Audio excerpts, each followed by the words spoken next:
So this is great. We know exactly what we want to film. We know exactly the angles we want and exactly what we want to have happen. And we have no indication of whether the actors are moving, whether something is happening, and we have no indication of any action whatsoever. And two, we have no indication of camera movement.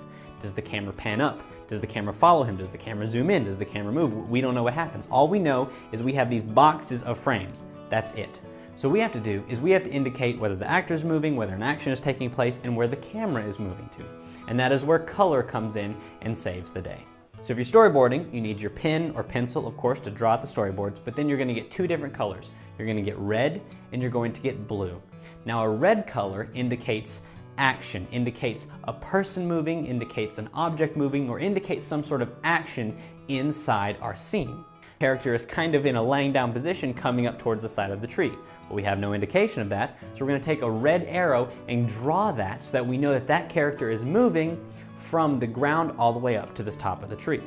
And it doesn't just signify movement, it also indicates action. Now it's time to show camera movement, which is going to be blue. Blue pen, blue colored pencil, whatever you want to use. So if the camera is actually moving or panning, we're going to actually draw a blue arrow above the frame or kind of bleeding into the frame to show that this camera is actually following this person during this shot.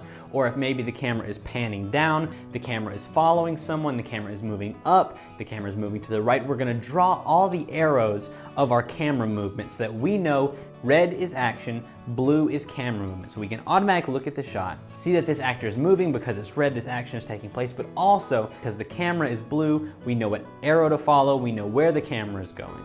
If you want your camera to spin around, you can draw a big blue arrow, or if it's panning or anything like that, you indicate where your camera is going to with the blue marker.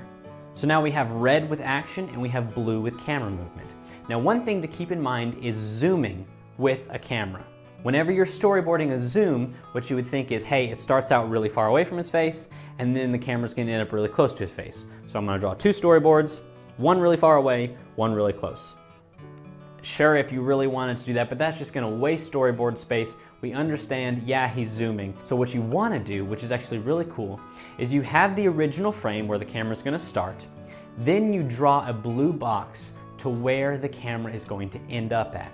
So in this case, Scott sees the grenade next to him and the camera kind of pushes in a little bit as Scott looks down at the grenade, realizes it's about to explode, so we want the camera to push in. So we draw the original frame, then we draw the blue box to where the camera is going to end up at, then we draw arrows in which direction it's going. If it's pulling away, we'll draw arrows the other way. But in this case, we have the frame wide, then we draw the blue box where we want the frame to end, whether that's a zoom or whether that's a push in, it doesn't matter. Then we draw the lines on the sides to show that this camera is actually pushing in, and there we go, we have our zoom on paper.